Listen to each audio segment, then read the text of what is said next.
महाराष्ट्र के नांदेड़ से गृह मंत्री अमित शाह ने पाकिस्तान पर हमला बोला। ऑपरेशन सिंदूर का जिक्र करते हुए अमित शाह ने कहा कि ऑपरेशन सिंदूर में 100 से ज्यादा आतंकी मारे गए।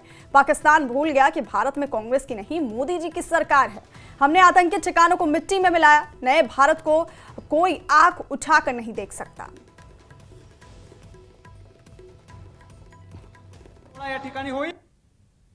पहलगांव में उनके परिवार के सामने एक एक चुनकर मारने का कायराना कृत्य किया और उस वक्त हमारे प्रधानमंत्री नरेंद्र मोदी जी ने पटना में कहा था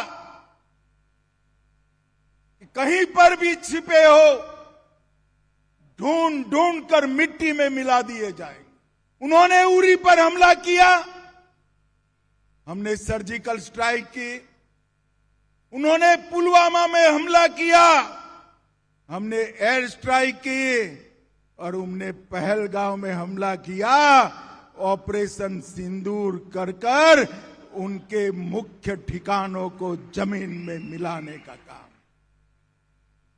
सैकड़ों आतंकवादी हमारे हवाई हमले में तहस नहस हो गए।